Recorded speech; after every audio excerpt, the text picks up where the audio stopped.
morning, everybody. Good morning. I have to share the intro to this, which the origin story behind what you're about to be a part of is that for years attending this event and interacting online, let me now give you my favorite paraphrase of what I'd refer to as a Kevin Cole workshop, which is, here's the stuff I've prepared for you, damn it, let's just do a demo. So I've been a big fan of Kevin's for years, and the idea of the origin of this was just the idea of, hey, let's do a talk at a hypnosis convention about doing less hypnosis. There's a great idea, and you're going to see in terms of where we're about to go, themes inside of a little bit of business, a little bit of strategy, a little bit of conversational change. That to begin that process just from that theme of one of my favorite premises is, hey, before we get started, which from all of our knowledge we know the hypnotic conversation is what's happening, everything from the initial inquiry, the initial seed of the idea, all the way up through the entire process. The entire experience is about hypnotic suggestion. So to add into the things that we do, things that make the process more effective before we even formally begin the process. So excited to be here with Kevin today. Awesome. And I'll give a little introduction of why I'm here with Jason. Because he asked me. No. Awesome. Let's begin. No, well, I mean, really, he needs no introduction. You guys saw him in the keynote. Anybody that wants to improve their practice, wants to increase their practice, while learning from somebody that really knows what the heck he's doing in his practice at the same time, this is the go-to guy. You know, he's still my mentor when it comes to marketing stuff. I'm like, you know, how do I take it to the next level with marketing stuff? And of course, we learn a lot from each other by sitting in each other's workshops, and so that's what we're going to do today is teach you guys two different takes, and they go quite well together. So, can somebody grab that back door and close it, please? And hopefully there'll only be a few moments of arm wrestling of going, that's a horrible idea, why the hell would you do that? Only a little. Only a little. So as we're going to see, there's a style that we're bringing to this of kind of bouncing back and forth between strategies, but to give you a bit of a roadmap behind everything, first we're going to spend some time talking about things that you can do on the business side of things, that so that by the time the person calls you, the process is already set in motion. Then from that, some thoughts on the initial phone call as well, that basically, again, the entire experience is hypnotic suggestion. So what are the things that we can layer into that interaction with the person on the phone, so by the time they actually show up at the office, they are primed and ready for the experience, and you don't have to work as hard. Then we'll move into this process that we can put into these categories of pre-talk, intake, interview. What are those things that we do leading up to the actual formal moment? So by the time we're saying close your eyes, much of the work is already set in place and taken care of. Absolutely, absolutely. And as you mentioned, it starts with that phone call. Okay? Do not wait till they get in their office before you start helping them literally to create change within themselves. You don't want to give them too much change during that phone call, by the way. Yes. I learned that the hard way. I was like, oh man, these people are like, you change everything. They're like, oh, actually, I feel better now. Okay? But nonetheless, you want to let them know that you know what you're doing. Okay? So many people, most actually, that call me that have called someone else before. They're like, I am going with you because you actually communicated more than just this is what I charge, do you want to come in or not? Okay? And there's a number of different ways that we're gonna be getting into in regards to how to establish yourself as knowing what you're doing without saying, oh well, you know, I won this award, I did this, I did that, you know, I was voted this, blah blah blah blah blah. They don't care about that. Okay? You want to give them profound and undeniable experiences over the phone, including, and where's Adam actually? I learned from, I was in his mentalism class on the first day. And I realized I'm a mentalist and I didn't know it.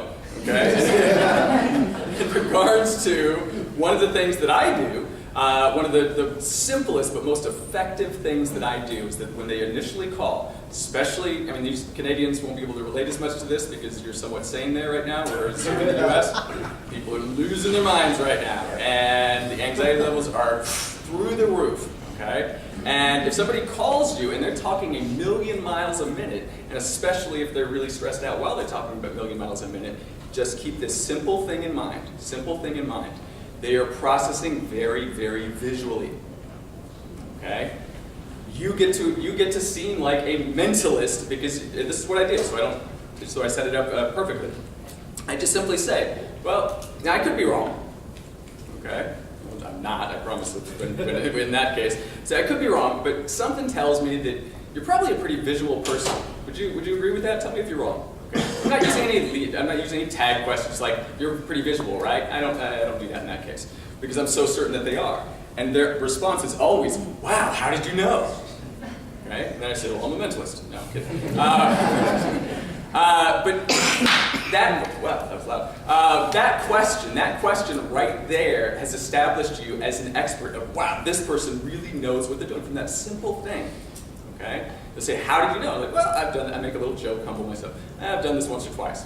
And then I will expand about how their greatest gifts can feel like their worst enemy because nobody ever taught them how their brain works. Okay? I don't even have to say that I know how to teach them because they're already picking up on it. Of course, we'll add that to that. Exact opposite, if somebody's calling up and they're just they're talking very, very slowly, and they're really down, and they're really out of it. Okay? They're processing much more in their feelings, kinesthetically, quote unquote. Okay? And I won't use that fancy term kinesthetically because they're not gonna be like, what are you talking about? Okay? And I will just say to them, I'll say, now I could be wrong, but something tells me your physiology right now is really slumped over. They might even, if they're really calling me, they're really depressed or whatever, which that doesn't mean I'll always take them on as a client, by the way. Okay, but if they're really depressed, I don't know, you might, no judgment, but you might even be lying down in your bed right now. I don't know. Okay, how did you know? Well, I've done this once or twice.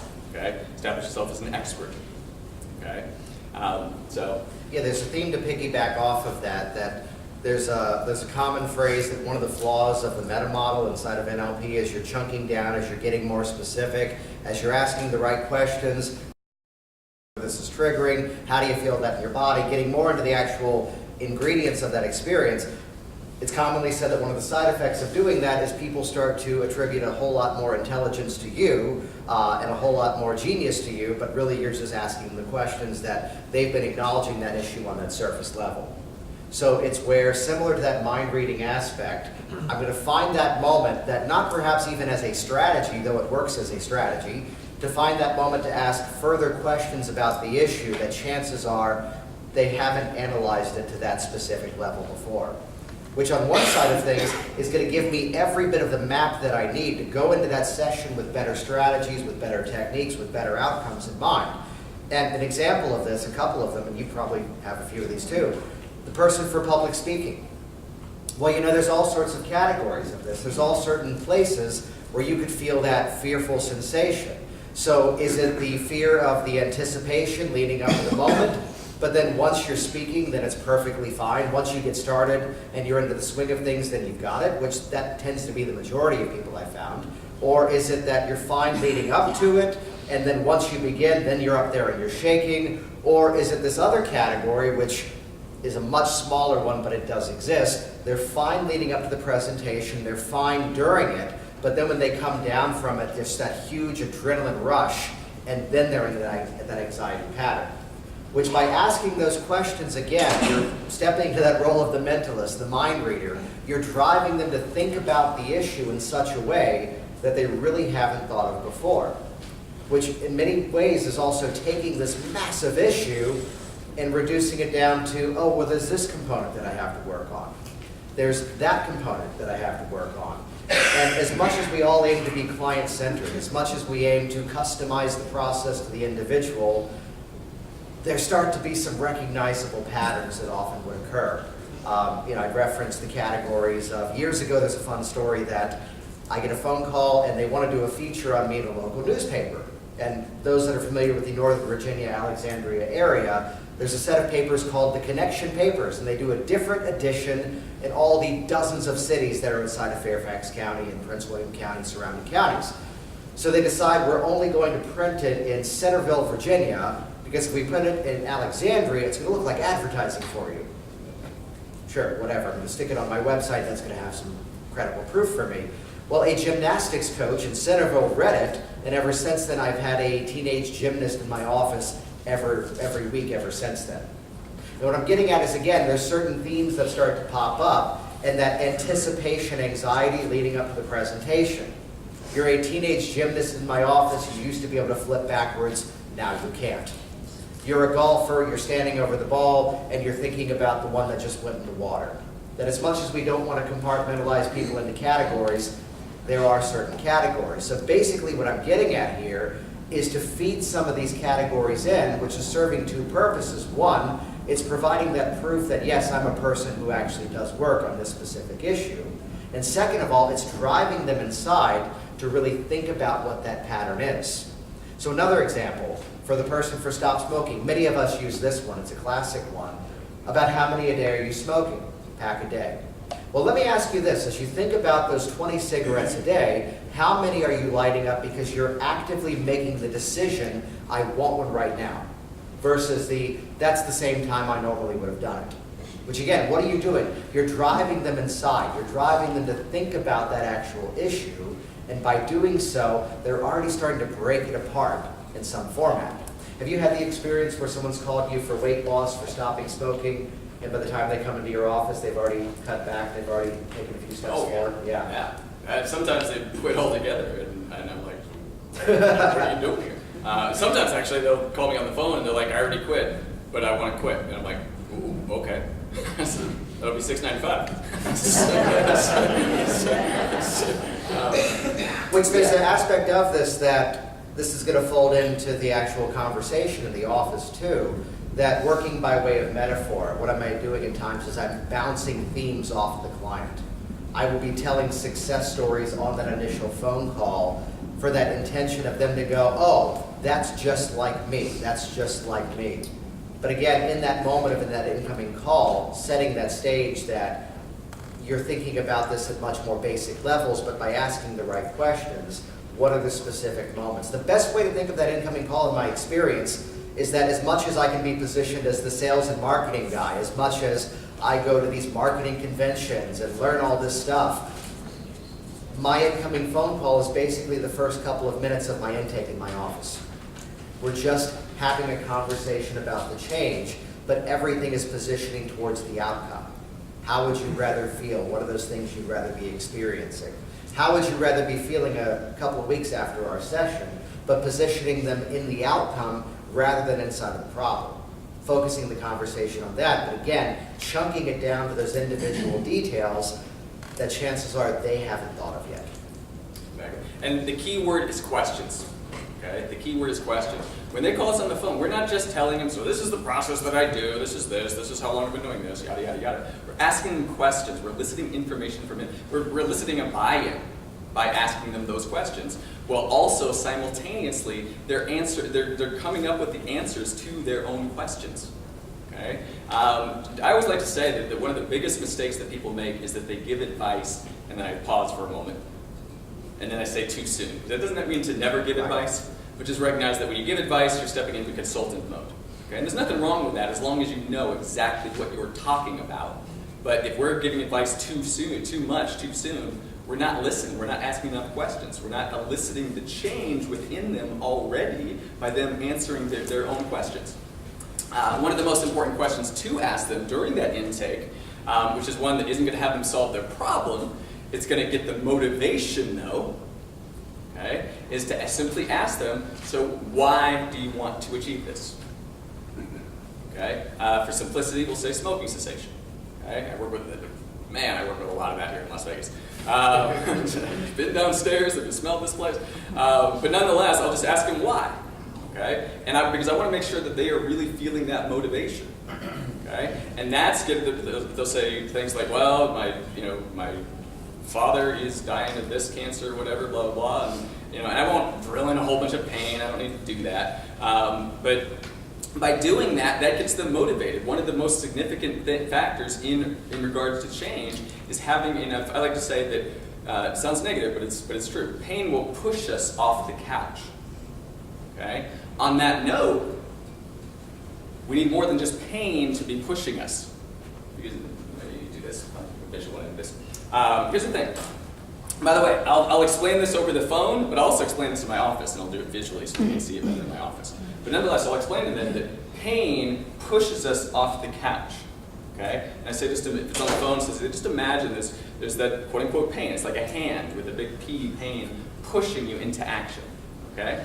Nothing wrong with it. That's quite useful. Quite frankly, most of us, that's what we do. You know, it might be just a little bit of pain. It's like, I'm kind of bored. I want to do something fun. Okay? But it's almost always some kind of pain that pushes us into action to begin in the beginning. That said, for most people, most of the time, here's what happens. The pain pushes us. We start taking action. I'm taking a little bit of action. Lost 5 pounds. I feel better. Cool. Okay? But then that pain, what was pushing us goes away. We tend to take 3 steps, or 1 or 2 steps forward, 2 or 3 steps back when it comes to weight loss specifically. Okay? And it applies to so many different other areas of life as well. So I explain that to them. I say that's the #1 most common variable. Okay? I also help them to feel normal. Okay? But also, by doing this, I'm establishing myself as knowing what I'm doing. Of course, there's more. So then I say that's the #1 most common variable. Now there's a second variable. Same rules apply. Pain pushes us off the couch. We start taking action, and we start doing everything right, or at least telling ourselves that we're doing everything right. Sometimes we really are. Sometimes we're good at BSing ourselves. But nonetheless, might be doing everything right, exercise more, eating healthier. But then, what's this? What is this? I'm doing everything right. What's this plateau about? And I always tell them, I say, plateaus happen sometimes. They're really easy to shift through with hypnosis. Dropping that suggestion. Okay? And then explain to them that what's key. Pain will push us off the couch, but what is required is to have enough pleasure and purpose to pull us across the finish line. Okay? Now looking back to the very beginning, again, she'll simply say, so said differently, or said more linearly, pain will push us off the couch, pleasure and purpose will pull us across the finish line. Okay? What this is doing is this is mentally preparing them so they recognize this. All too often, they're thinking, okay, I'm going to go in for 1 session for weight loss, and that's going to just, fix everything for me. Okay? Anybody who's been doing this for more than a week knows that that's not really the case. Okay? So it prepares them. Okay? Yeah, inside of that too, the theme of setting that expectation for the change. Again, asking the questions. There's a common conversation that's often had in our profession around what categories of people can be hypnotized, what categories of people respond the best. And there's some amazing work out there in terms of updating that thinking. Though this is going to go into the mindset that I'm going to have on that phone call. It's going to be inside of the mindset that I'm going to have inside of the session too. That my criteria is, can we have a conversation about hypnosis? And can I get you to buy into the value of the change?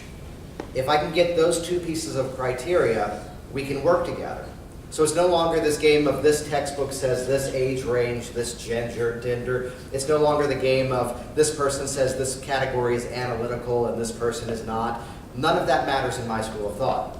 Instead, it comes down to, can we have a conversation about the change, about the hypnotic process, and can I get you to buy into the value of the change? So as much as they see me on my videos on my website, standing there professionally talking about hypnosis, it's the mindset that as soon as the conversation begins, I want it to be just 2 people talking. So I drop every bit of expectation they may have and just simply drop the question of, tell me about this goal of getting rid of those cigarettes. What do you want that to be like? The question of, one of the most important questions I can ask is, why now? Why now? What's different today? Why are we having this conversation today? And even better, I do a ton of email marketing. People are opting into forums on my websites. People are interacting with various resources in the community that are driving people into my business systems. And I do this in a way that is not creepy, but this is really frickin' creepy. The moment where I'm on the phone with somebody and I'm looking and I don't say, you've been watching me for 3 years, now you're calling me. You've watched these videos, the wonders of technology. We can do that, and it's creepy. However, there are moments that I pull that out of nowhere to go, especially when someone drops the statement when I know it's not really the case around, yeah, I've been really busy and we played phone tag. And I go, well, actually, no, you filled out a form on my website back in 2015. I called you twice, left you 2 voicemails, sent you 3 emails through my automated system, and now you're finally calling me 3 years from now. Congratulations on taking the next step. What's different now? And I say it in a way, big smile on my face so they know I'm not coming down on them, but really I am. Because to be quite fair, I probably didn't want them calling and coming in when it was just the kind of, when it was just the it'd be nice to.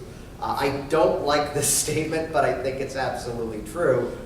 Back to pleasure and pain, there are perhaps, whatever your pricing structure is, there are perhaps certain things in life that are minor annoyances that you wouldn't warrant hiring a professional to come and work on. I got a phone call, my example of this is a couple of years ago. Yeah, I want to come to you for hypnosis to condition myself to only sleep on my back. I was like, oh, okay, yeah, what's the condition that's going on right now that's motivating this? I made an assumption. What do you mean? Well, is it something medical? No, now that I'm in my early 40s, if I sleep on my side, the crease of the pillow on my face, the wrinkle from the pillow is staying there. I want to be hypnotized to sleep on my back. And I'm hearing this and thinking, all right, that's new. Find a script for that. You'll find somebody on HypnoThoughts asking. Somebody asking that, yeah. To which I just found, I heard myself actually saying, and this is not my style. As much sales and marketing as I'm aware of, my whole thing is guide them to the next step, guide them to the next step, and then when I see that point of readiness, here's how we work together. For the first and probably only time I said, okay, look, my session started at like $350. She goes, oh God, it's not worth that to me. It's like, yeah, I figured I'd just cut to the chase and mention that. She goes, what about public speaking? Okay, good, let's have a talk about that. The late, great Jerry Kind would have the moment in his classes where he would say, no matter what the person calls you for, tell them, oh yeah, we work with that all the time, that's easy. And I appreciated that because it's building the confidence in the incoming call. I didn't appreciate it because I don't want to lie to somebody. And there's a moment where someone calls me and there's that slow unfolding where they're not quite getting to the point of what they want to come in for. And your wonderful, filthy imaginations can ignite as I tell the story as she says, well, my husband and I were very, very traditional. We didn't live together until we got married. And now that we're married and living together in the same space, there are some things about my husband that I didn't realize that I'm concerned about. And immediately I'm going, well, you know, if it's something that he needs to address, it would be best if he calls me. Well, no, it's something that he doesn't want to address, but I think you can help me about. And I mean, the mind is racing to the darkest stuff possible. Oh, this is going to get good. And instead she goes, yeah, I never realized that his jaw clicks when he eats, and it's driving me crazy. And he won't go to the dentist. Could you hypnotize me so his clicking jaw doesn't bother me? And somehow I'm channeling Jerry in that moment as I say, oh yeah, I work with that all the time, that's easy. Which, there's a balance to what I'm about to talk about that I point this as the Willy Wonka strategy. Back to Gene Wilder as Willy Wonka. You loved when he was yelling at other kids, and secretly you wanted him to yell at you too. And it's a rare moment where, with this connotation now, is where I proudly tell you that I told this client on the phone, no, that's weird. I've never heard of that before.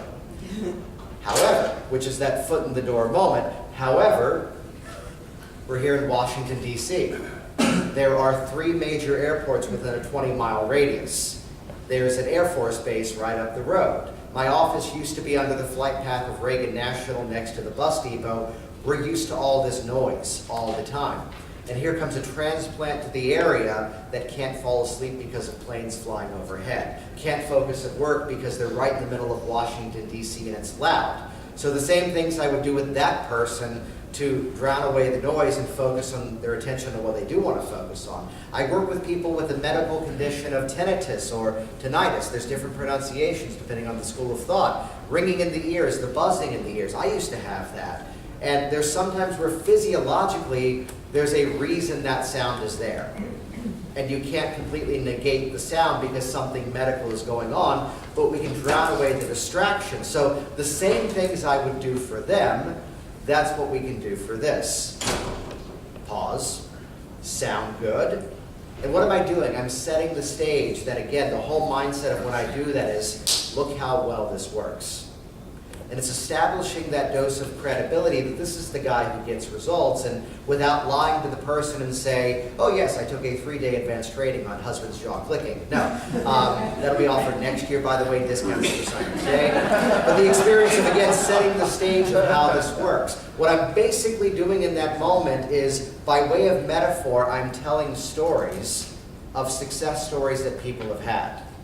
And what do I want them doing? I want them doing one of two things here. One would be, I want them identifying, oh yeah, again, back to that meta model idea of doing things, they're chunking down to the specifics of going, oh yeah, I have that issue. I want that result. Here's the woman who didn't want to tell her husband, the cardiologist, that she was coming to me for weight loss. Oh, he's going to throw all his medical science at me and tell me why it doesn't work. But meanwhile, Google Scholar, thank you, here's all the medical science proving that it does work.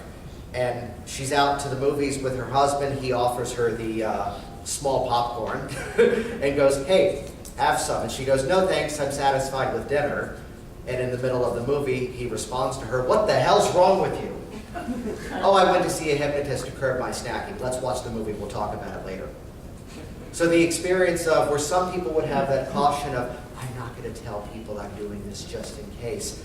I'm telling the story of someone who did that in this outstanding result. And what am I doing them there? I'm getting them to position themselves on the other side of that change. And again, rather than just the surface structure of, I want to quit smoking, I want to lose 20 pounds, I want to fly comfortably, I want them to hear the stories over the years, which model our stories, model your own stories. There's a little bit of phrasing that we'll get to inside of the intake interview time once they're in our space to step out of that advice category, which is critical in my experience. But I want them hearing the stories of, here's the woman who actually almost was about to leave me negative feedback online because the flight that she was on for 8 hours was so ungodly boring that she hated it. Well, her previous issue was that she's white-knuckling the arms of the seat in the airplane, and she's freaking the hell out, and now she's bored. Which I'm like, magazine? iPad? Angry Birds Marathon? Come on, do something. You can't blame me for that. If you want to work on that, you're allowed to come back for another session. Here's the cost. Or bring something to do. I batch little tasks, and I get a whole lot of writing done when I'm traveling. Congratulations. The one who called me up, I think I first heard Keith Livingston tell the story that it finally happened to me. Now it's my story. The guy who calls up from an event that he's at in Atlanta.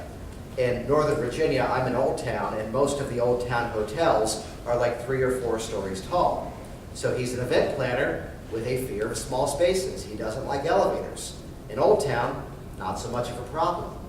But the experience that here he is in Atlanta doing an event, trade shows on the ground floor, hospitality suites on the 28th floor, the banquets on the 13th floor, and all these different floors up and down. And the phone call comes in, and it's the, Jason, call me back right away. I've got a question for you. Hairs are going up the back of my neck. Oh dear, what happened? And he's going, I was in the elevator and I was bored. What does that mean? Congratulations, that's how everybody else feels in elevators. And it's where, by telling these stories, the same experience that just happened here, the story is a true one that at the end of it, yes, I've crafted the way of how I tell the story so it gets a laugh at the end of it, which is this wonderful rapport builder inside of it. It's establishing credibility. This is the guy who gets results. Yet my real intention is I want them hearing that outcome, because very often they're problems centered on that initial phone call. I don't want this, I don't want that. And in that initial inquiry, I want them on the other side going, I want that result. I want that outcome. I want to land in that location. That's what I want. So breaking it down, what we're doing, first off, yeah, exactly, like you just said, we're finding out what it is that we're starting out with what they don't want, okay? Literally, we're finding out because that's what they're calling you because they don't want something, okay? And that's useful information. But we also want to find out what it is that they want, okay? Because that is already, that in and of itself is already getting them thinking in a different way. They're already starting to solve their problem. Not enough to where they don't need you anymore. Okay, but that's that simple question. So what do you want? Okay, well I don't want this. Okay, so what do you want? Okay? Again, that's already, because again, remember this is all about helping people to elicit the change within themselves even before they sit in our chair, in our hypnosis chair. Whether it be reclining or whether it be regular like these. Okay? Also what we're doing is we're utilizing that pain-pleasure factor. Okay? If people would not need us, okay, if they just focused on enough of the pain and said, okay, screw this, they're going to find a way anyway. Okay? If there's enough pain, they're going to figure out a way to do things. Okay? But if they want to sustain that change, then they need to have pleasure with it. Okay? So again, just getting both of those, this is already, and by having the pleasure, by the way, simply ask them, so what are you going to get out of this? Okay? Well, that is, sorry to set the pressure, that is future pacing them, is starting to think about that. So what will that do for you? Okay? One of the simplest questions, and by the way, don't ask this over the phone. Wait until they get into your office. Nice segue for the office. Nonetheless, if you ask them, so what do you want? But then ask them what's stopping you. Wait until they get in your office for that question. Okay? Because that question is so simple, but really so powerful, they'll start to answer that within themselves, and they'll figure out, oh, that's all that was stopping me. Okay, so I can do this on my own. Okay? So think about it. When you get clear on what it is that you want, then you get clear on what's stopping you. Now you can act, instead of having the problem be internalized, you can actually kind of metaphorically but literally see it on the outside. It's like, oh, so this is what's stopping me. Okay, well now you know what steps to take, and you're going to, of course, help them with that. Okay? There's a nuance I wanted to point out instead of something you mentioned before that I have a formula for, that don't solve their problem on the phone. Exactly. That, and there's a reason why ethically I firmly believe that. We can get on that surface structure of making them feel a little bit better about something, but there's a problem again with advice.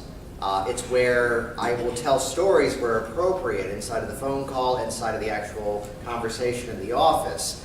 Yet, if I ever play the game of, well, you know, Joe, here's what I did, immediately it comes across as advice. Oh, this is easy, just do it that way.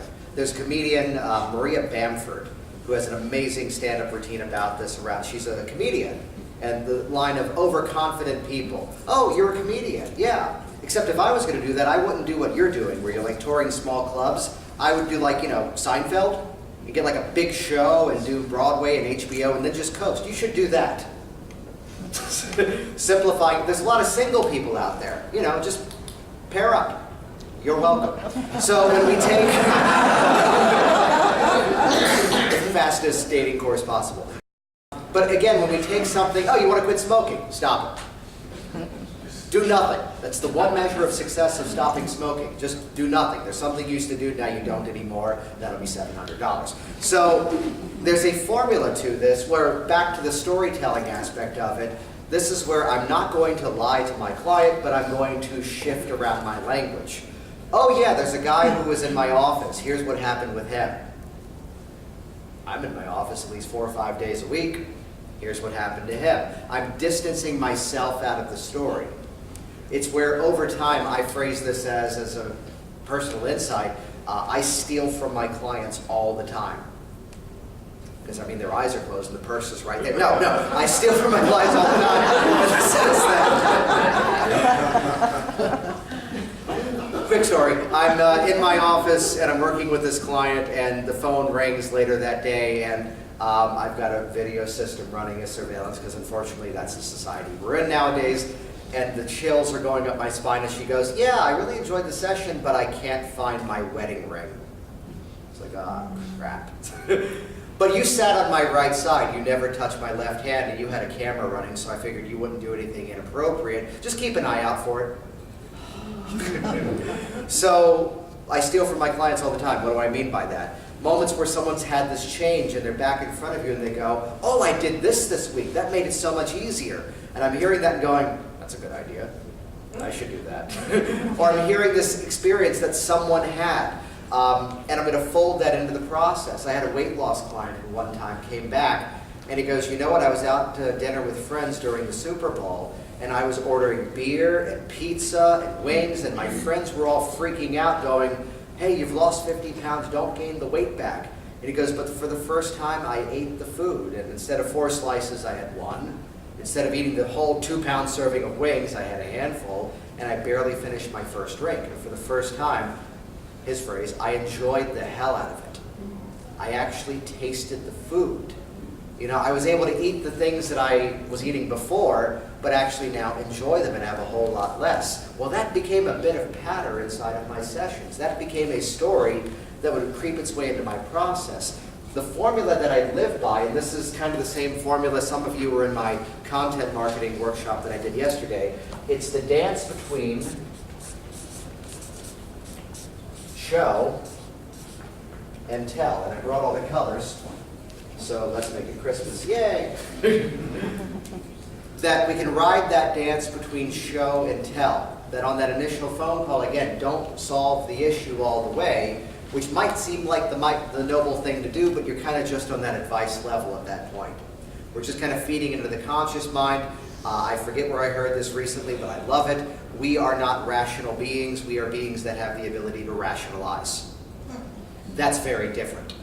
So it's where we can just tell somebody, oh, do this. Oh, brush your teeth after a meal, then you won't be snacking anymore. Oh, exercise in the morning, you're more likely to keep it up. Oh, here's what I did. And it's where inside of that initial call, I can be telling them the things that we're going to do. But in order to get that, you're coming into my office, I'm going to show you how to do that. So it's where one of my little branding things is that in addition to doing the work together, I'm going to teach you self-hypnosis strategies that you can do practically anytime, anywhere, and nobody knows you're doing something. So rather than the old school approach of, I don't feel good, I need a dark room and a CD player for 45 minutes. Instead, you're going to have strategies that even when you're out in public, you're probably not going to need them. There's a little suggestion folder in there. You're probably not going to need them, but even if there is that little bit of a moment where something needs some help, you're going to have the ability to immediately collapse that down to nothing, which if that didn't tell you exactly what I'm teaching in these moments, collapse that down to nothing, and you're going to be fine.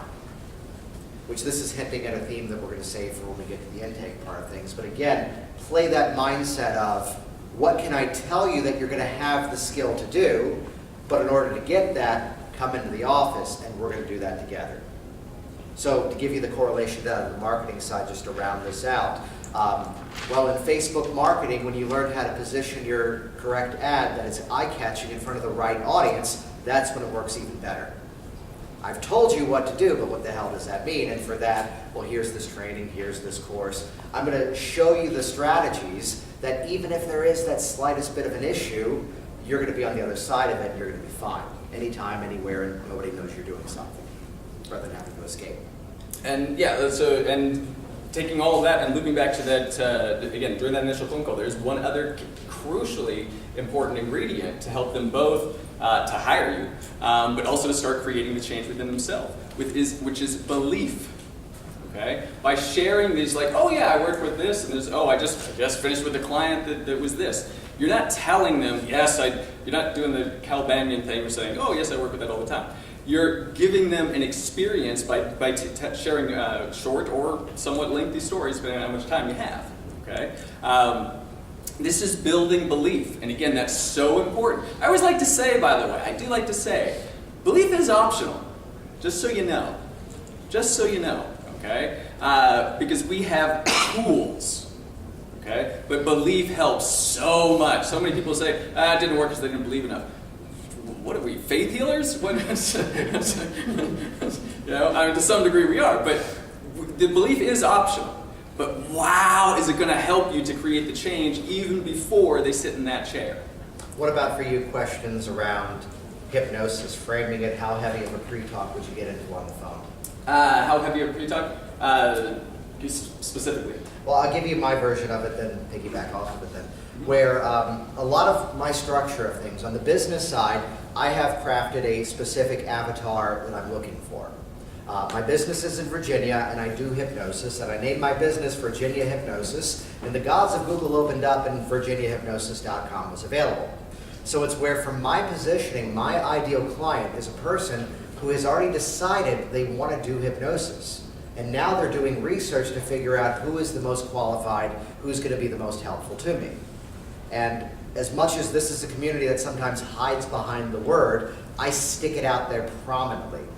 Which, by the way, yes, there's considerations in certain states around hypnotist and hypnotherapist, and to look at the Google Analytics, Like 80,000 people are typing in hypnotist every month, and like 25,000 are typing in hypnotherapist. Oh, we got something we can have fun of disagreeing on. So I'm a hypnotist.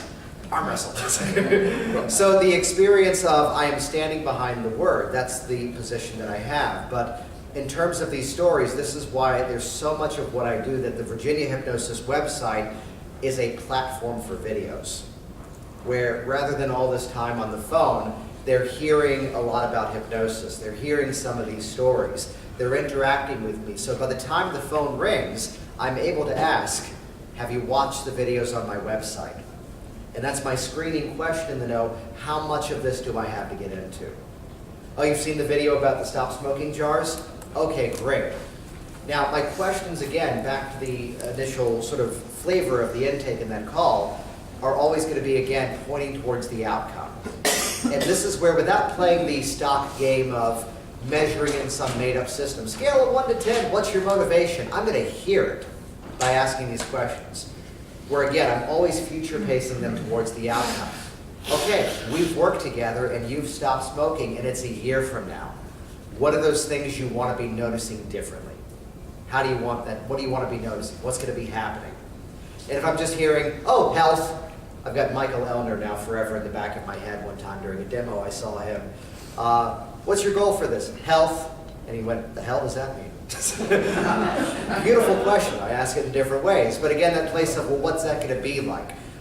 There's a whole thing that I've been doing that the podcast that I do, this is the whole session next week, that I've now dubbed it to be the instant gratification formula. Okay, so you want to have better health, you want to be able to play with your grandkids, you want to be pain-free. Let me ask you this. We've worked together, and it's a week from now. And yes, I'm pummeling away some directed commands. We've worked together. You've gotten the result. My questions are always positioning them on the other side of the outcome. But it's a week from now. What are those things that you want to be noticing as early as next week? They're going to tell you, hitting the command, this is absolutely working.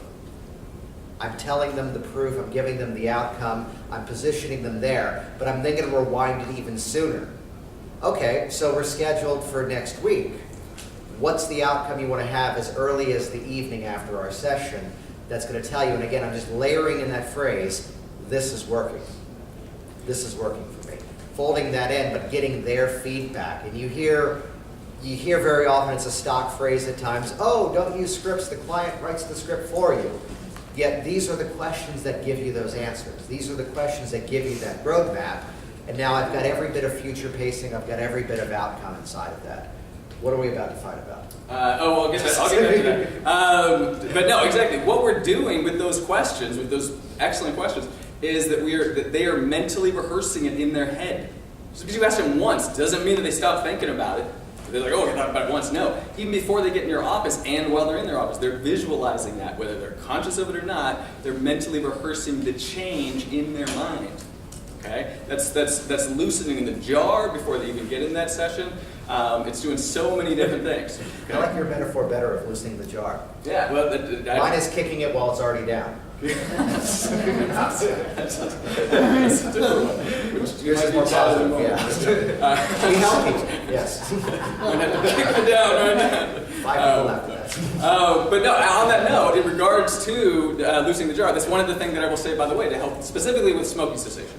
Okay, I will tell them that between over that phone and that first session, I will tell them to start smoking with the opposite hand. Yeah. Okay. Is there really anything to that? I don't freaking know. But but I do think there is actually, because it confuses. It does two things. One, it confuses them just a little bit. Two, it helps them become more conscious. Right. Okay? Of course, we're hypnotists. Of course, we're utilizing hypnosis for unconscious change. But you know, but it's also really useful to be conscious of things as well. Okay? So I tell them to do that. And I also tell them to keep their cigarettes outside of their immediate reach. You know, because so much of it, again, is an unconscious. Oh, right here. Okay. Oh, here it is in my purse. Here it is, whatever. Okay? It's unconscious. So much of what we're doing is also helping them become consciously aware of what they were previously unconsciously doing. Okay, and I tell them that, I say that, you know, just do this because this helps loosen the jar. So what am I doing as well? I'm giving them the suggestion that it's loosening the jar. Now, did I say that it's opening the jar and you don't need me anymore? No. I said you're loosening the jar. Okay? And by the way, I always do that, even give this suggestion after I've gotten a deposit, just so you know. Okay? I don't, just so you know. And by the way, yes, do deposits. Okay? I know that I can think of at least one person that I respect a lot that says, nah, so they don't show up, then that gives you time to work on other stuff. Well, this individual is much better disciplined at working on products, so it is good sometimes for this individual, because if not, then he's making a lot of money working on products. I want those clients to show up, okay? But also, that's getting them, that's setting the intention. Intention, okay? That intention is so, so, so powerful, okay? Little secret that anybody that's been doing this for again, longer than a week knows that so much of smoking cessation, so much of any change, is that they finally decided and they have the freaking intention, okay? Now, do you need to know more than that? Yes, you better know more than that. But that's a huge component to it. Now back to the hypnotist hypnotherapy. Absolutely, and I'm going to use the agreement frame not just for the sake of the agreement frame, but did I say what? Jason, you ignorant slut. No, absolutely. Be using the keywords hypnotist and obviously hypnosis. But I used to think that because it's logical. Think about that for a moment. Well, the key, if you look on Google AdWords and how many people are Googling hypnotist versus hypnotherapist, blows it out of the park as far as hypnotist, okay? That said, my belief at the time was like, well, I don't know, let me play around with this, because I do think, right, good, bad, right, or wrong, I do think that most people, I don't know, maybe not most, but a lot, think hypnotist, they think stage hypnotist. They think hypnotherapist, they think hypnotherapist, okay? Go figure. But then I tested it. Okay, and then I started really building up my website for the search engine for hypnotherapist. Whoa, did calls increase? Okay, so use both. Just on a side note. Yeah, absolutely. Which, if you look at my site, I'm very, very heavily using both. Yes, I'm quite confident that you are. I know that you are actually. Because by the way, study his stuff, not just what he verbalizes, but look at his website, see what he's doing, and get on his email list, all that sort of stuff. By the way, there's a lot of furious note-taking, and we chatted about this before. We're filming this, and we're going to share this with you, so you can actually see the fun banter back and forth and the. Let's turn this on actually, so I'll pass this around. You're also going to get from me 2 mini courses. One is just on hypnotic deepening strategies, how to punch them up, make it more effective. The other is a mini course on doing videos for your websites. But if you've already filled this out here, you already got it, because I'm going to send this to everybody. If you're already on my list but you haven't done this here, do it again, because this is a separate list, because I'm not sending that video to everybody on my list. So pass that around. Why don't we transition over to now they're in our space? Yes. Oh, I was going to piggyback off of one thing. I don't do deposits, just to give you another flavor of that. I used to take a credit card number by phone, and I found with some of the people, some of the time, there was a pushback, and yes, it was pushback from the one that wasn't going to show up anyway. Nowadays, I've just become more attuned to listening to that intention and knowing this one's absolutely coming in. And I've devised a system that now, without really being a strategy to prevent the no-show, is a strategy to prevent the no-show. That basically all I did was I gave myself a raise to give my client a discount. That the initial confirmation shows up, and on the phone I said this amount, but then in my email it's a little bit of jargon that says, when sessions are prepaid online, it saves us on administrative costs, and we pass the savings off to you. Prepay your services within 24 hours of receiving this email, and use this code to get $50 off. That's good. Which I do that because it doesn't have the flavor that, no matter the phrasing at times, no matter how I softened it, I'd sometimes get the person going, and they were fully motivated, but they're hearing this intention of going, you think I'm not going to show up? So basically what I'm doing, instead of making it the compliance check, instead I'm giving them that carrot of, oh, if I prepay this now, I'm going to get a discount. And now the majority, if not all of my clients, get that email. And it's like that moment when you're at the grocery store and the thing you're buying has a sticker on it that says $1 off. And you don't see it until you're checking out. It's like, oh, sweet, we can have dinner tonight this week. Budgets are better. So to have that experience where you see that coupon right away, and it's like I can set a timer at times, that they see that email, that offer comes in, oh, if I prepay online, there's a discount, they hit it right away. Even when I'm booking maybe 4 or 5 weeks out in advance based on how things are filled up, by giving them that intention, it's the same as nowadays the old school thought of, we need to get to the movie theater early so we can get decent seats. Well now, thank you Fandango, you can reserve those front middle seats in the recliners, and you already watch all the trailers on YouTube, so stick around and enjoy dinner longer. And the movie starts at 7 o'clock, so up at 7:15. The last trailer's finishing, you have your perfect seats. If it's raining and it's torrential downpours, we'll watch it when it's out on video. But you've already got the ticket, you're gonna go. So this is my strategy where I've completely negated no-shows because I'm dangling that carrot at the end of it, and by doing so, I'm getting that reaction. Let me try to mind read the questions, then I'll come to you. Whatever payment platform you're using and pull that off. I use Infusionsoft, that's not a match for everybody. I've had students of mine pull that off with just a PayPal link. You can use PayPal, pay for the business version, and you can put a code on your website, which, just a little side note, this is not a public thing. It's something that my clients get once they get that confirmation. Though, Chris, your question? I was just curious, I didn't want to drive you into the tech too much, but wondering how you implement the 24-hour expiry on that. It actually, the question was, how do I implement the 24-hour? And the answer is, I don't. Perfect. Because I don't have to. Thank you. Yeah, they just followed that question. And you had a question as well? Same question. Same question as well, yeah. Which, two sides of the same coin, they both work. So before we transition over to now they're in our space, any questions on anything so far? I'll just add real quick on that. For those that are like, tech stuff, don't want to deal with it, that's me. 99.9% of the time when I ask for that deposit, people are not like, I don't feel comfortable with that. I actually do, I'm just honest with them. I say, I say, okay, so I do a $100 deposit just to make sure that people show up. Almost never does somebody have an issue with that. I'm just honest about it because, especially here in Vegas, Vegas people can be flaky. If I don't, go figure, they pay $100 up front, they show up, okay? But also, can't go wrong with either one of those. Both work. So yes, yeah. I do have a question about that. If what I do will work for a longer time. For now, since I wasn't talking about a lot of clients, and I give them, a first free consultation of 20 minutes. And in that consultation, I let them feel what it feels like to have success. I make clear that the moment they felt that it's their full potential, we will work on keeping it how it stays. And I don't work for less than $1,200. And they pay it. But the question now is, will this keep this way if I have this kind of model? Or do you suggest I should switch to some kind of different plan, deposit and stuff like that? Is this something in your experience that works for a long time? I'm really of the opinion, the question was basically, if I can paraphrase it, that you do a live 20-minute consult to give a bit of an experience, and then from there's your selling process? Yeah. I'm really of the opinion that all this stuff works, you just have to find what's the best fit for you.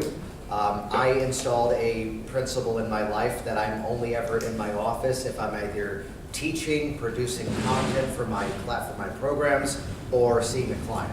So the basic filter is I'm only in my office if I'm getting paid. So I do the entire consult briefly on the phone, and because I'm able to ask the question of, have you watched the videos on my website yet? And they always say yes, that's what makes my initial call for a $1,000 service to be only about 10 minutes long.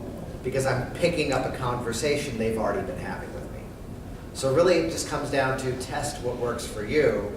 Because again, it used to be the game of this versus that. It all works. What works best for you? Thank you. Cool. That was not an answer to your question at all, so why are you thanking me? Because what you said triggered my thought process and answered the question for me. There you go. Well, yes, Right exactly. And that's the thing that, again, that's the importance of asking questions, because then they'll figure things out for themselves. Nonetheless, so they get in your office. Yes. Okay? We got the deposit, or they sign up through the website. They're there. okay? What do you do now? How do you, because the thing is, remember, so much of everything that we're teaching you today is how to help them to start getting the change even before getting in that chair, okay? So same rules apply. I'm asking them, so what is it that you want, okay? I'm repeating some of the things that we went over the phone, reminding them of certain things. And I think it's cool to segue into the videos that I like to show people to really set the frame. Yeah, absolutely. Do you do that before you talk to them, or what's your secret? Yes, I just sit them down and show them the video. No. What I do, and you'll understand in a moment when I explain the video. So go through the standard, here's how I hand them my paperwork, okay? If it sounds good to you, you can do it, okay? But, we've got the whole document. I just simply hand them, first thing I do is I hand them the intake form, okay? All the legalities and all that sort of stuff. And then I just say, okay, here's my standard intake form. For the most part, it's just legal stuff that emphasizes I'm not a doctor, I'm not a psychotherapist, and you're sane, or at least if you're not going to blame me for it. Let me know if you have any questions. Let me get you some water. Okay? I had it stolen right away, thank you. That's literally verbatim, that's what I said, okay? What does that do? What does that do? First of all, it lets them know that I've done this once or twice before, and I feel very confident about, and that's building that trust, that's building that belief. And remember, that belief, even though it's optional, is so valuable, okay? And while they're filling that out, then, I can get some water and all that sort of stuff. And what I'm getting at is that just letting yourself be confident. If you have to practice that, if you want to be in your office, or if you work out of your home, I'm not a big fan of that, but it works for some people, whatever, sit down at that and practice pretending there's a client there. Ask somebody to be there. Just practice feeling confident. Because the thing is, if you're not confident from the moment that you greet them in that reception area, they're going to be like, ooh, and it doesn't even matter how good the intake was on the phone. They're going to be concerned about you. Okay. So again, just maintaining that belief system. Okay. Then just simply, hopefully you know what they want already from the phone call, but you're just simply helping them to understand the steps of what you're going to be doing. Not everything, okay, but helping them to understand that you know what it is that you're doing. And so much of what I'll do is I'll share stories even before having them in that chair. And one of the things that I after I find out what they want, just emphasize that, make sure they got everything correct, then almost always these days, okay, I'm pretty well structured with certain things that I know that everybody needs. Okay? I don't care if they come to me for smoking cessation, anxiety, I don't care what they're coming to me for. People don't know how to breathe properly. Okay? And just because it's incredibly simple does not mean that it's not incredibly important. It is incredibly important. So I'll just teach them right from the very beginning. Okay? Even before getting in that chair. By the way, what are they doing when you teach them how to breathe properly? You're already getting them into trance. Okay? So that's things that I will do. I'll say, okay, well, first things first. Okay? Where there's smoke, there's fire. Where there's a smoker, there's stress. Okay? So I want to teach you how to breathe properly. First, I'll ask them to take a deep breath in, okay? And then almost always, I'll ask them to take a deep breath in, they'll go, the smoker especially, they'll go, okay? Breathing in through their mouth and doing all this stuff, okay? And I'll teach them proper diaphragmatic breathing, okay? I'll stand up, I'll say, okay, you can remain seated, I'm gonna stand up, and I just explain to them, I say, now, here's the thing, a little bit of basic biology, our diaphragm's right about here. We are born breathing from our belly. As long as everything's healthy, this is the way we're supposed to be breathing. But baby see, baby do, okay? You've learned a lot of things unconsciously. You learned a lot of negative behaviors, so have I, so they're not thinking I'm like saying, what's wrong with you? We learned a lot of negative behaviors, and one of the most simple changes that we can make, or one of the most effective ones, is to get back in touch with proper breathing. Okay? So I'll just demonstrate it. I'll do it for the sake of time. I won't do a slow deep breath right now, but I will demonstrate that, and then I will ask them to do it, and I'll just simply stare at their belly. Okay? While they take a deep breath in, we'll fine tune it a little bit if we have to. Okay? But this is already helping them to change. Why? Because even though it's a simple experience, it's a profound experience when you really do it right. Instead of just saying, well, just take slow deep breaths, you actually taught them how to do it. And they're noticing, it's like, wow, I'm already starting to feel better. Okay? So simple, but if you don't do that, quite frankly, you're making your job so much harder, okay? So that's the first thing that I will do. To rewind, inside of your office forms, what kind of prompts are you asking them concerning the change? What the fuck do you want? There you go. Okay. Phrase it that way. Put quotes around it. I do it more verbally. I don't have it on my intake in that regard. But I just ask them just what do they want, and then I will ask them. I'll say, so what's that going to do for you? Okay, what's important to you about that? Okay, I dig deeper with those simple questions. Okay, and then again, remember, one of the simplest but most valuable questions is that I will say, so what's stopping you from this? Okay, I don't have it on my intake because I find that actually interacting where I know that they understand what I'm saying, and I'm saying, oh, does that make sense? Because they might be like, well, what do you mean? I don't know what's stopping me. Like, well, what, take a guess. I'm not going to hold you accountable. Okay, what do you think stopping you or slowing you down from whatever it is that you want to achieve? So simply put, again, I don't necessarily have it on the intake paper, but it is part of the intake with those questions. Which I do the same but slightly different, which I'll give you just kind of the thumbnail sketch of what I do.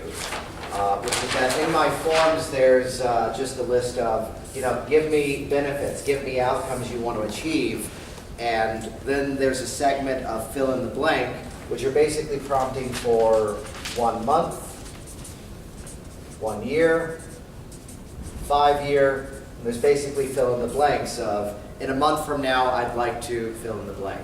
A year from now I'd like to do that, which in my email that I send out, it's giving them the directions to my office, which include the phrase, no, really, there's more offices in the back. Some of you have been there, which is necessary for my location. It's quiet back there. And the experience of, here's a link to the forms.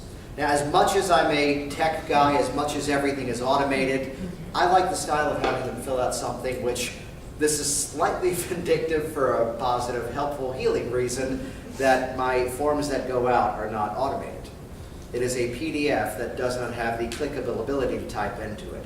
Because similar, I found a better response when you had to take out the pen and actually physically fill it out. Which my clients are getting that, and it mentions, if you can't fill these out in advance, show up a couple of minutes early. I have a copy waiting for you in the lobby. Now, I hear this concern all the time from hypnotists. My intake process is going on way too long, and it's suddenly now time to wrap up the session, and we haven't done hypnosis yet. Well, remember, my form is asking for what are the outcomes, what are the benefits, what's your goal a month from now, a year from now, 5 years from now. So it's where I get to take control of the process, the pacing of it, from the moment you sit down. Great. Thank you so much for filling this out. The way we work today is we'll chat a little bit first about what your goals are, why you're here. We'll then talk about hypnosis, what it is, what it's not, and then we'll get to the work from there. Sound good? And they're smiling and nodding because, of course, that makes sense. But what have I done? I've given the expectation that there's going to be a transition where now we're doing the work. Which again, there's this whole theme of before we get started that we're really harnessing here. That again, the entire experience is hypnotic suggestion, but in terms of keeping the pace moving of the process and getting to the actual work that we're about to do, if we're going to have that formal moment of close your eyes, let's now do hypnosis. I've given the expectation that by the time we've gone through all of this, which again, most of this is going to be like that initial phone call. I want to save money. Well, what's that going to give you? What's the benefit of that? What's the outcome of that? They might write something random like, my kids, which again, Michael Elner, thank you. What the hell does that mean?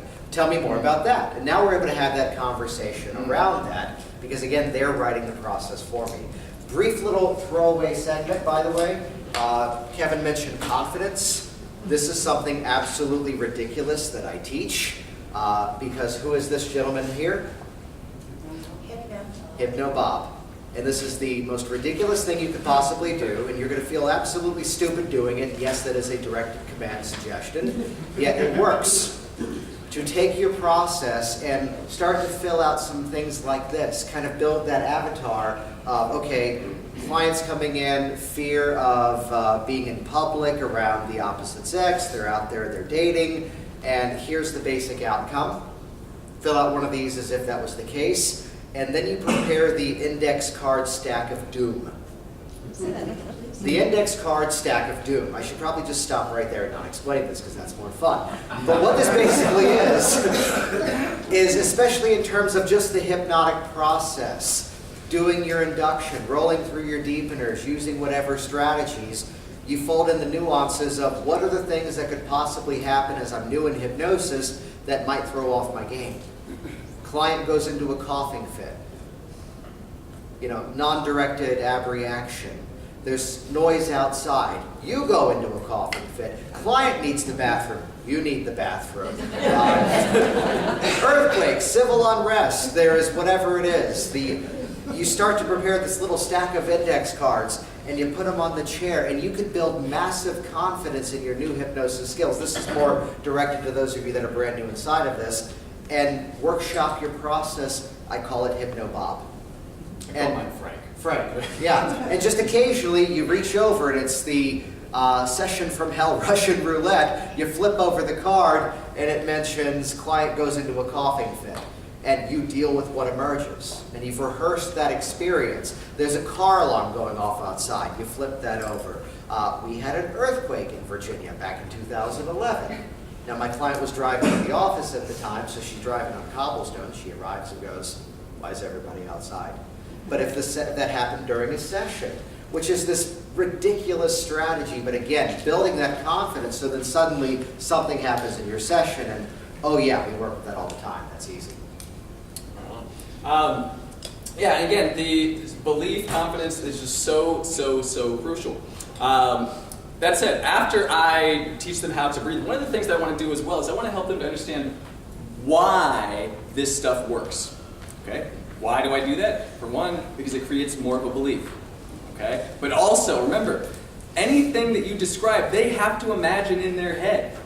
Okay? So if I'm describing why and how this stuff that we do works, then they're already there. First of all, their unconscious mind is like saying, oh, okay, well, we can do that, even before I actually guide them through it.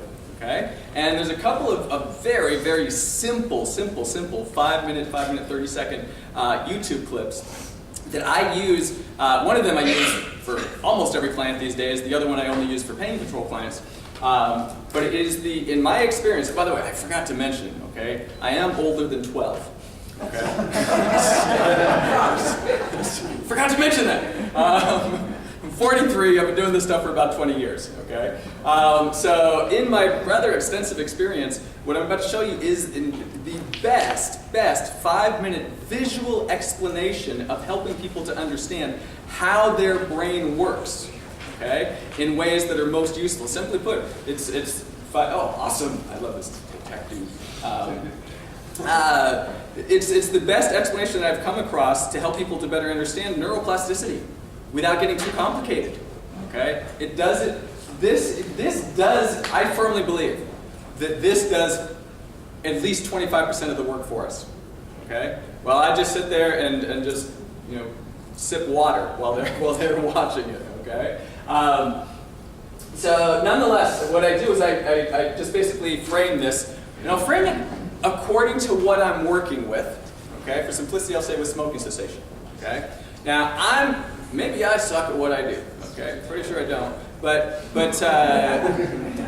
occasionally, one of my clients might have a craving even after I did a session with them. Okay, happens every once in a while. Must be doing something wrong. Nonetheless, I always want to teach them techniques, or especially at least one specific technique, to neutralize a craving right on the spot. And I always emphasize, if, and I emphasize that, I say that, so if you have one, I say most of my clients don't, and that is true. It is very true. And I tell them, most of my clients don't. But being real with it, every once in a while somebody does. So I want to help you to understand how to neutralize a craving in between our sessions, because I'm also one of those that maybe I suck, but I like to do more than just one session. I like to do at least 2.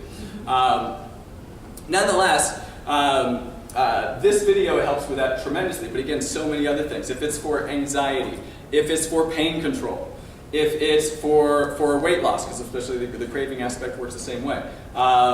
If it's for post-traumatic stress, okay? It doesn't matter. This helps them to understand the wiring, because in order for us to feel anything, our neurons have to be connecting in a specific way. That's just simple, basic neuroscience. So let's just start watching it, and I'll... Yeah, let me piggyback off of one thing there, though, outside of that, around the phrasing of how we address if there is a potential problem. And my phrasing is that we don't need any more scripts in hypnosis, we need transcripts.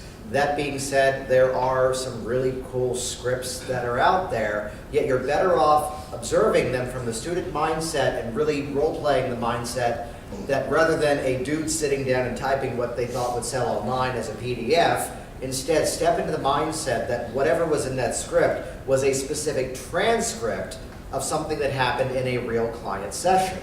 And the metaphor that I give for this is that I was actually out here a couple of years ago, and I went to a comedy show one night, and he's doing crowd work. And he goes to someone in the audience, "What do you do for a living?" "Lawyer." 6 minutes of jokes about lawyers. Looked like this incredible improvisational genius. And yet, if you saw him in Phoenix next week and there's another lawyer, it'd be the same 6 minutes. Here was a teacher, he did 3 minutes on that. Here was a plumber, 4 minutes on that. He turns to me and goes, "What do you do?" And I go, "Hypnotist." And I can see him making a measure in his mind. As he goes, "Hypnotist, huh? What about you?" And he gets a huge and he's out selling CDs and stuff after the show, and I ask him, big comedy junkie, big comedy fan, I listen to all these, behind the scenes, how does comedy writing work, all of that. You made a measurement.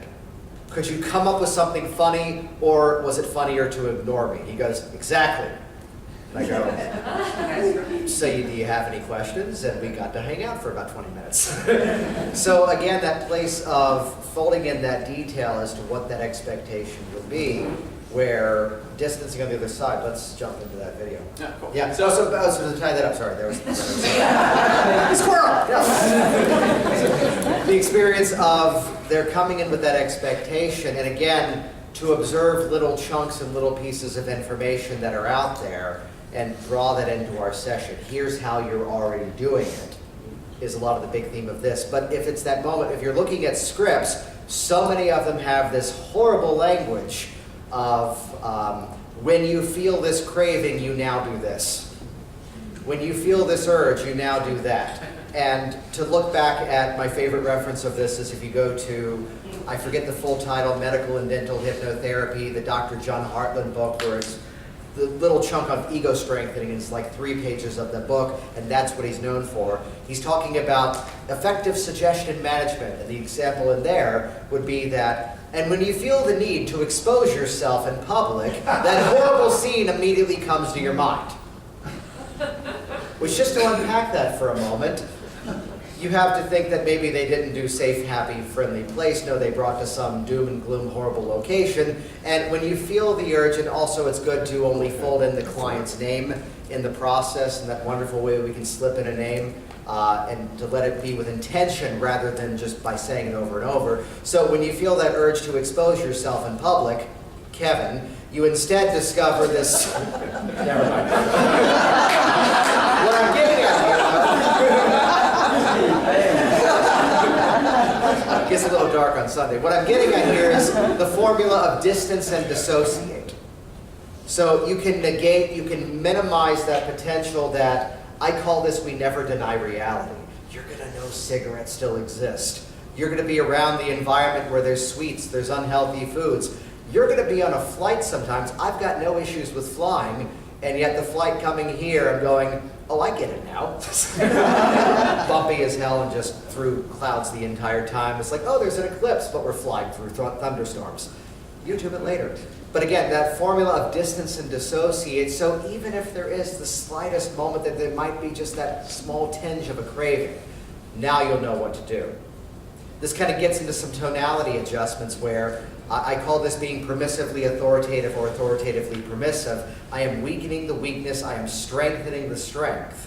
So inside of like an arm lock test to convince her to illustrate it, even if you try to bend that arm, that thing gets even stronger, stiff and rigid. Where I'm de-emphasizing the result I don't want and emphasizing the result I do want.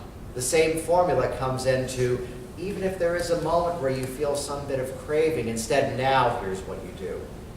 And permissive and authoritative tonality doesn't have to be weak, and I hate the old language of maternal, paternal. Don't piss off mom, that'll prove off that one. But that experience of, here's this moment where, rather than being forceful and commanding to be authoritative talk, it's just that little bit of a sliver, that little bit of a transition, where even if there is the moment where this thing happens, instead now, here's what you do.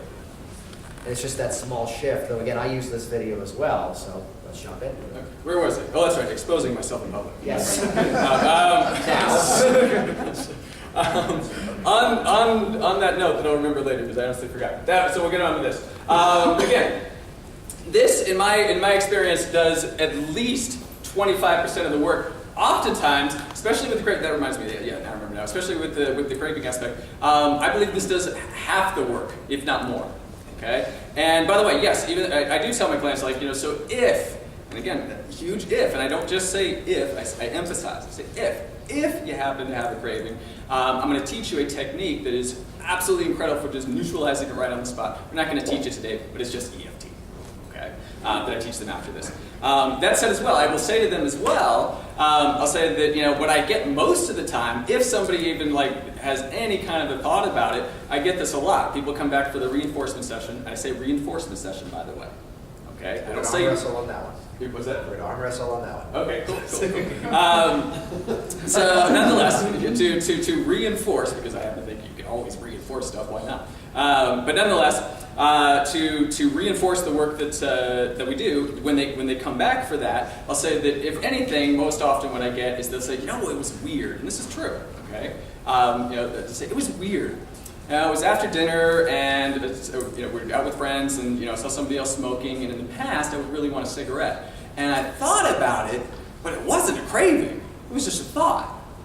Okay, so I'm helping them recognize the difference between a craving and a thought, because what that does is it already helps them to recognize that just because they think about it doesn't mean that it needs to be a craving. Because all too often people are like, but I'm still thinking about cigarettes. I thought you were supposed to make it so I don't think about them at all. Okay, something that Mike Mandel said yesterday. I love it because I say that all the time. It's like, no thought. That's called death. Okay, it's not what you're here for. Okay, so I do say that as well. Nonetheless, again, this is one of my favorite videos.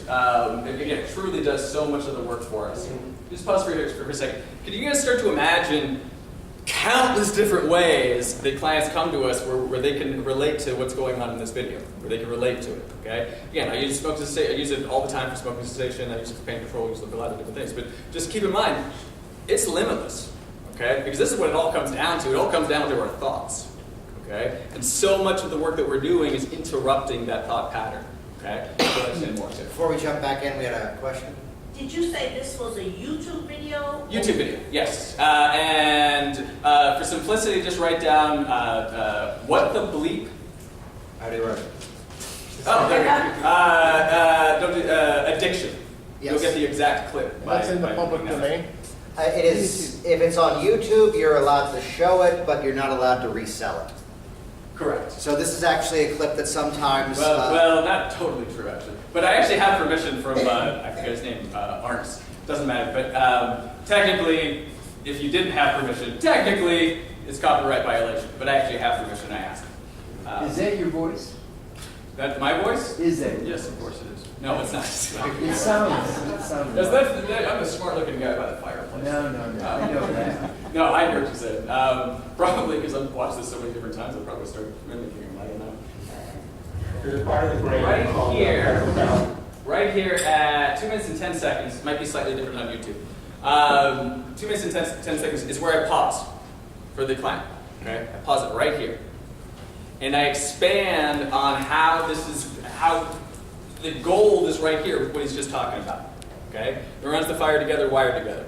Okay, when we can catch ourselves, I like to say, when we can catch ourselves in the act of the opposite of what we want to do, and take some kind of action to interrupt that pattern, a pattern interrupt. Which, by the way, EFT people can beat me up later, but that's most of what EFT is pattern interrupt. Okay, yes, I do, but meridians, even modern neuroscience is actually starting to catch up to that. They're starting to see it in CAT scans, but they don't know yet. And I think they eventually will. But most of it is pattern interrupt. And most of the work that we do, whether it be EFT, whether it be a swish pattern, whether it be a fast phobia quote-unquote cure, whether it be just good old-fashioned mental rehearsal hypnosis, whatever it is, what we're doing is we're interrupting patterns. Okay? And so this is just helping them better understand how it works and empowering them. And again, their unconscious mind isn't waiting. It's not saying, okay, well, I'm gonna wait. It's already creating the changes. The more it understands about the mechanics of it, and I mean truly understands the mechanics of it, not getting overly technical, okay, but simplifying it enough to where it's like, oh, that makes sense to me. I get it. The changes are already happening. Okay? As just a side note, like anybody that's worked with a lot of pain control, okay, knows that just paying attention to the message in and of itself, whether it be something pragmatic like, okay, well, need to get to the doctor and get this taken care of, or whether it be something more emotional, just learning from it. Just learning from it, and the pain already starts going away. Okay? So, nonetheless, I always pause it right about here and expand on this. And with smoking cessation, very specifically, I'll say, now, this right here, this is where in a moment, I'm going to be teaching you a very elegant, fantastic technique for neutralizing that craving right on the spot. To help me understand, that's all that a craving is as well. It's just neurons that are connecting together in a specific way. Whether it be emotional or physical, it's just neurons that are connecting in a specific way. All right, now the end part is so important, so take a little note on this and just remember this. So important that you add a very important distinction, okay? Very important distinction. I forget the guy's name, but I don't know if I disagree with him or if I'm just adding a distinction of what he would add as well, okay? But the quote-unquote, if you can't control your emotional state, you must be addicted to it. That's not necessarily true at all, okay? Let me explain what I mean, okay? What I believe he is referring to is the drama king or drama queen inside of all of us. We all got a little bit of it, some more than other, okay? And if you use this correctly, if you explain it correctly, what you're doing is you're taking care of any potential secondary gain right off the bat. Okay? You're just emphasizing that what I'd like to say, very specifically, practically word for word, is if we don't know how, if we do not know how to change our emotional state, that doesn't necessarily mean that we're addicted to it in the sense that he's talking about, meaning dramatic about it. Okay? It's if and when we do know how, but we choose not to. Well, that might be a time to be compassionately, as I said, compassionately honest with ourselves. I didn't say brutally honest, because far too much of that's the problem people are doing anyway, because they're beating themselves up because they're beating themselves up. Okay? So I'll say that's the time to be compassionately honest with ourselves and ask ourselves, okay, what am I getting out of this? What's the payoff for this? Okay? And again, that's just setting the frame for that. Also, because I don't love the wording of some of it at the end. Yeah, there's a phrasing that needs to be softened. The one that I would often point out is that, if you can't stop it, you must be addicted to it. To point out the softener, that is not a conscious decision. And if we want to get rid of the word addiction, just to get into the mindset of, we can become conditioned to do anything. If you woke up every morning and did this 3 times for an entire year, at day 366, you'd be going, something's missing. So we become conditioned to do certain things over time, and the mind is always navigating to what feels safe, what feels comfortable, what feels familiar. We're looking for patterns. So this is a process, as you've seen, this is what we're going to do today in the process, and I'm bringing it full circle back into what we're about to do, that this is what we're going to facilitate to immediately interrupt one old pattern and establish a new one. Now I fold in one little bit of a very, very bold statement, because there's some people that would tell you that it takes 30 days to install a new habit, a new behavior. Those people aren't using the best methods out there. And I just let the sentence land at that. I don't say, we do it better. No, I'm letting them fill in the detail as to, oh, that's what I'm about to get. Because it's breaking that mindset that, oh, it's going to take time. This is something to be aware of inside of that goal strategy that I use. About a month from now, a year from now, 5 years from now, rarely will I have the person, but it does happen, who goes, a month from now, I'll have cut back and stop smoking. A year from now, it will only be occasional. And 5 years, and I'll kind of look at them playfully and go, well, we can do that. Just want to knock this thing out today? Well, yeah, that's what I normally do here. That's how we usually let this play out. But again, there's a little bit of a modification in terms of it's not a conscious decision. And again, we're breaking old patterns and establishing better ones, helping in a condition, which is why I don't use the word reinforcement. Which both words work. This is just my mind read on it. For me, it's subsequent. That it's the same language, it's just a different connotation, that we're continuing a process. And this is why I'm also a multiple session practitioner, because session one is very often, the overriding theme is we're letting go of the problem and transitioning into that outcome, and anything beyond that is now locking in that new reality. So it's where in subsequent appointments with me, the best feedback I can get is that here's a person I worked with recently, it's the third time, fourth time we've met, they added on more sessions, and I take that moment at the end of the session to actually comment. I wasn't going to mention this, but did you notice we never talked about cigarettes today? Yeah, isn't it great that that's already in your past and already taken care of? And we get to spend our time focusing on what you want now. And again, that conditioning of that new response, breaking of old patterns. Which actually, especially that latter part, I totally agree with. What my standard thing is when they come in for, I still call it a reinforcement session, I just say, cool, update me. How's everything been going? Excuse me, everything been going? Okay. If it's been sucking, they'll tell me. Okay. If they've been having trouble, they'll tell me. Okay. But if everything's smooth, they'll say, cool. So let's take it to the next level. How good do you want to feel today? How awesome do you want to feel today? Okay. If they've been having challenge, they'll say, cool. Let's address that. Whoa. Let's address that. And we'll just address it in whatever way. And by the way, I want to help them to recognize that, again, it's cool. Okay? I'm not concerned about where they're at. I'm not like, oh my God, they smoked a cigarette, whatever. I'm not concerned about that. Okay? It happens every once in a while. Okay? So I normalize that. I don't say like, oh, okay, we'll keep smoking, and then we work through it. So again, to emphasize in regards to how useful that video is, you can expand on it in countless different ways. Truly, truly countless different ways. And then segueing into whatever technique you're going to be using, including just very traditional hypnosis. Just saying that so much of what we're doing is we're going to help you to interrupt those old patterns with hypnosis and help you to integrate new patterns. We're interrupting the negative and we're integrating the positive. And we're going to mentally rehearse it. And I'll actually, a study that actually I learned from, I can't remember his name, it doesn't matter, but the fireplace guy. I will explain to them how mental rehearsal works, how effective it is, and how science has caught up to it. By the way, I always like to say that when science backs up my work, I use it. If it doesn't back up my work, I don't give a shit. Okay, let's just do this, and science will catch up eventually. Okay? It's much better that way, in my opinion. I don't need everything to be evidence-based. So much what I do is anecdotal, but it works because I'm flexible in my approach. By the way, I'll add that. Nonetheless.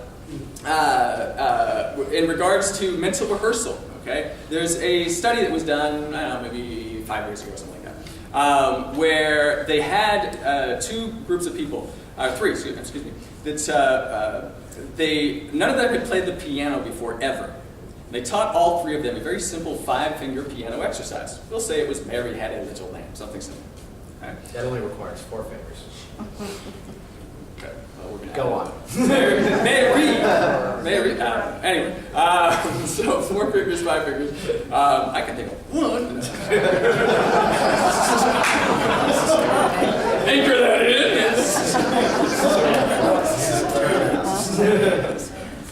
Anyway, where was I? So nonetheless, 5-finger piano exercise. Mary Had a Little Lamb. Whatever it was.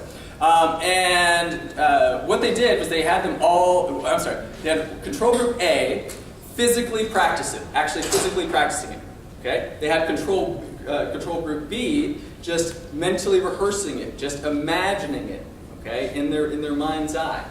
And then they had control group C where they said, do whatever, just let this go, live your life as you always do, okay?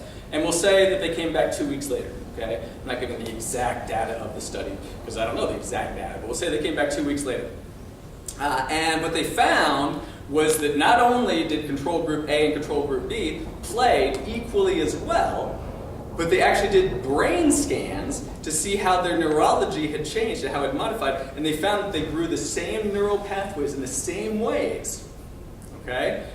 Because of mentally rehearsing Okay? What is mental rehearsal? It's hypnosis. Okay? It's future pacing. It's some call it rehearsal for success.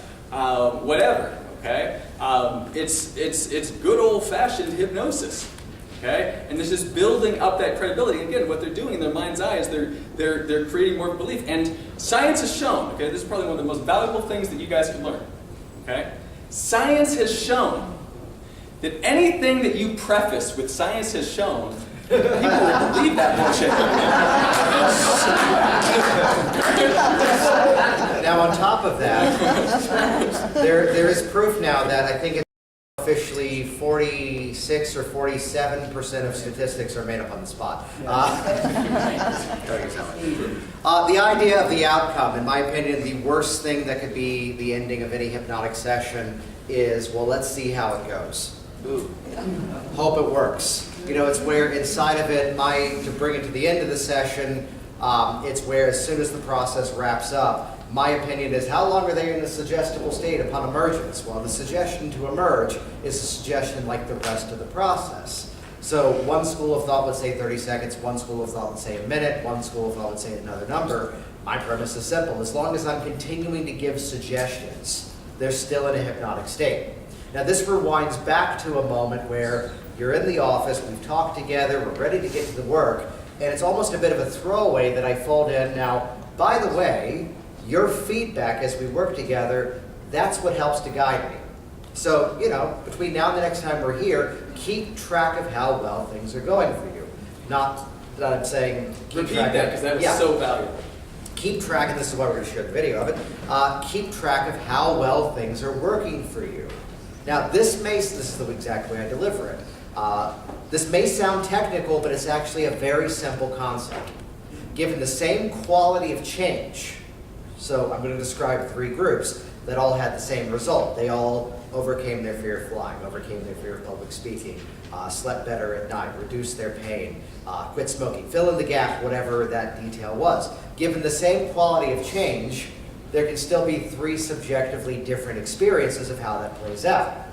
So I don't know which of these categories you're likely going to fall into, though the majority of people I work with fall into that category where it's just done. It's out of sight, it's out of mind, it's no longer an issue. The next group of people, it's a smaller group, and I'm smiling here. This one's kind of my favorite because I love the novelty of this one, and I've called it the habit of the habit rather than the habit itself. So, best description, this woman I worked with, she's driving to visit her sister. She's out in a rural part of the state. She's at the stoplight, and it's on a timer, not a sensor. The light's not changing. 3 minutes, 4 minutes, 5 minutes goes by. She's fishing around the center console of the car for a cigarette, at which point she laughs at herself and realizes she hasn't smoked in a month, and she threw them all away.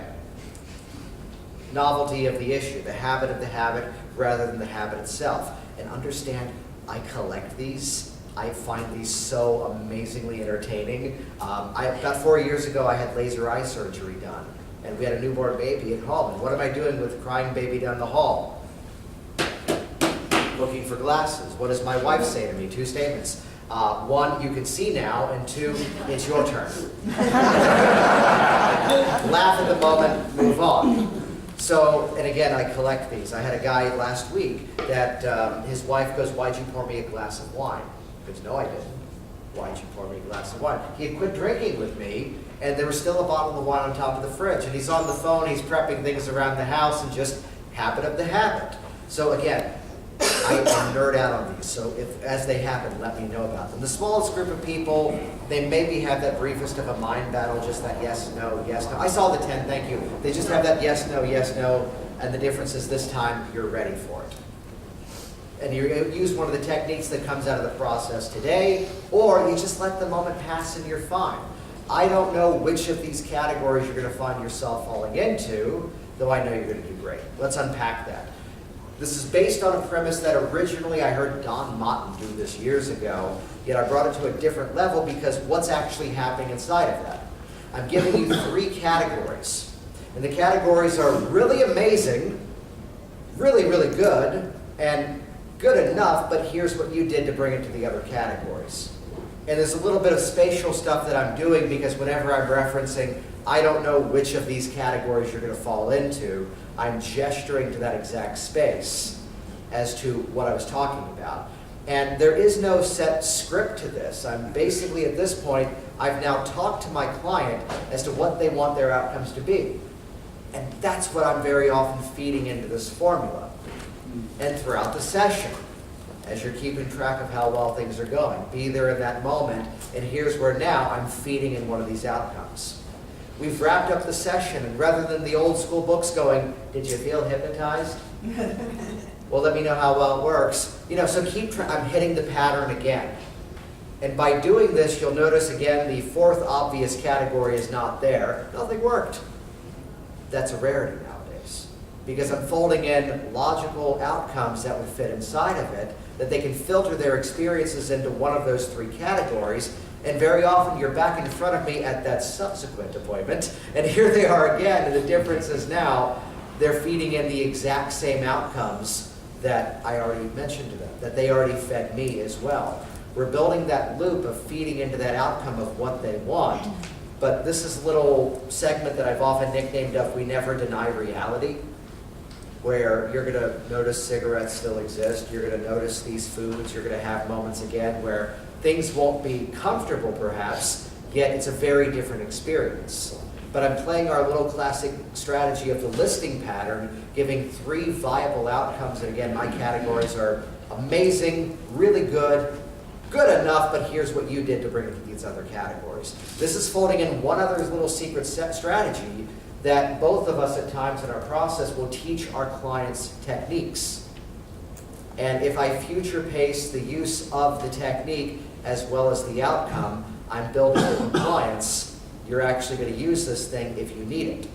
Which, to illustrate that further, I'm doing a consulting project with another hypnotist, and people were calling him and not leaving a voicemail. And the only difference we added was, please leave your detailed voice message, including the best time to reach you, and calls will be returned later today. The only addition was including the best time to reach you, and he went from 0 voicemails to now actually getting the voicemails. Future pace the actual use of the strategy, and then they're actually going to use it, but again, the same thing. I'm going to distance and dissociate, where as soon as I've taught something, I'll actually fold in the phrase. And of course, the best feedback is you haven't used that thing at all. You can play the entire Monopoly game and never have to pull out the get-out-of-jail-free card. But, in case you need it, some people finally need it, most don't. But again, giving that listing pattern of, here are the outcomes, but I'm constantly gesturing towards, these are the places you're going to land. And my script for that has come from things that we've talked about inside of that intake. On that note, more of a marketing tip for the sake of time to add on to, if somebody calls but they don't leave a voicemail, I used to be intimidated about calling them back. I call them back now, but what I do, I tell a little bit of a white lie, a little bit of exaggeration. I call them back and say, yeah, this is Kevin Cole with the Las Vegas Hypnosis Center. I noticed that somebody called and I got a voicemail, but all I could hear was static. Now that's actually true. They did call, okay? I have gotten many voicemails that all I could hear was static, okay? And then I just simply say, like, and then more often than not, I end up booking them as clients. So don't be afraid to call back even if they didn't leave a voicemail, okay? You're leaving a lot of money on the table if you don't. So just give you that brief one. We have about 3 or 4 minutes left. Any final notes, any touches to really highlight in terms of the mindset going into this? The one that I share is that we're often trained to think, listen to the client's problem, then do the work. And the real point of this whole workshop was you're always working towards the outcome. Back to the movie version of Glengarry Glen Ross, because this was not the original play, ABC. Always be closing. I'm always moving towards the outcome of the process. And it's where, if there is going to be the moment where we do engage in a bit of small talk, if we do sometimes go off on a tangent, I'm looking for the location inside of that I can be using this as a process to navigate them towards the change. So they were a few minutes late because traffic or something wasn't working. I will sometimes randomly tell the story of, yeah, like we found a food dehydrator in our basement and then discovered it didn't work, so we threw it away. Which seems like this out of nowhere thing to randomly talk about during their time. But whenever I've done that, they suddenly launch into their version of the story as well. And what am I secretly doing there? I'm running a control room metaphor on them. Now I know I can bring them inside of that process, and that's a model that works for them. I'm taking their stories, taking their experiences, and if there is a moment where we're kind of veering off the direct process, it becomes a place where how can I use this? What is this like? And it's planting seeds inside of the process. And if I have you interacting with me there, you're telling me that technique is going to work. And that's a different kind of ABC, actually. That's always be calibrating. Calibrating, fancy term for paying attention to who's in front of you, paying attention to their verbal and nonverbal communication, the specific distinctions, okay? Practice paying attention to your clients. That's why neither one of us is a big fan of scripts. We're huge fans of structure, but we're not fans of scripts, okay? ABC, always be calibrating. Okay? And it always be closing. In that sense, yes. In the sense of closing sales, bullshit. Always be opening long-term relationships, which she's excellent at because she's better at the newsletter stuff than I am. But yes, instead of just like, okay, I got to close this deal. Fuck that. That's old. That's old school. Okay? Move towards the positive. Always be opening relationships. Always be opening relationships. And yes, in regards to referrals. So, again, way of reinforcing that this shit works. I'll wait till the end to swear. By the way, just remember this before you write things. Say that young man swore too much. Remember Melissa Tears, damn it.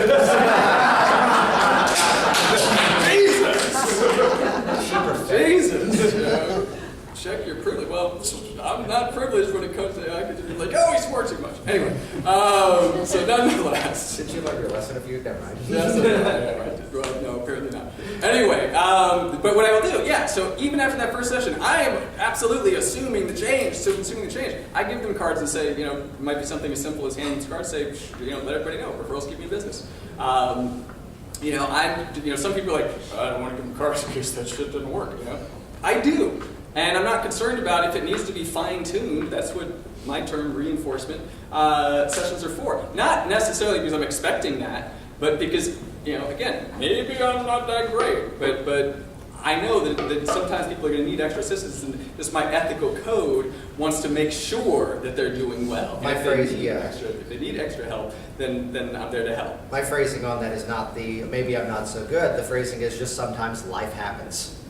I mean, I had a client one time that we worked on positivity and abundance and happiness, and she survived her minivan flipping 5 times over, and she's in my office going, I've had a horrible week, I thought this would have worked better.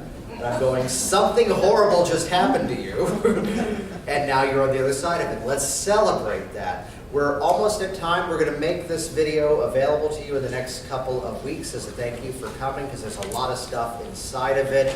I can tell there's some more questions. So you want to hang out at my table over there for a couple of moments if people have further questions as well. Kevin's got some outstanding trainings coming up, right?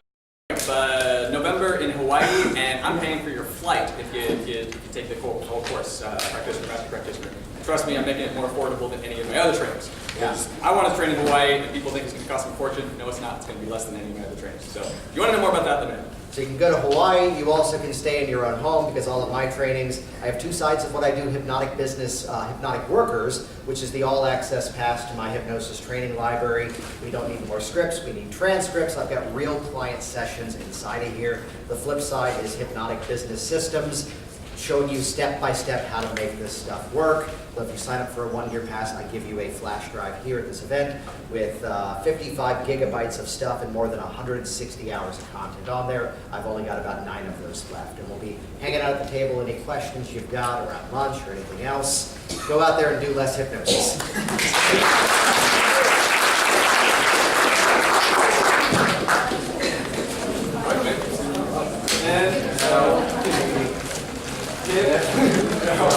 There.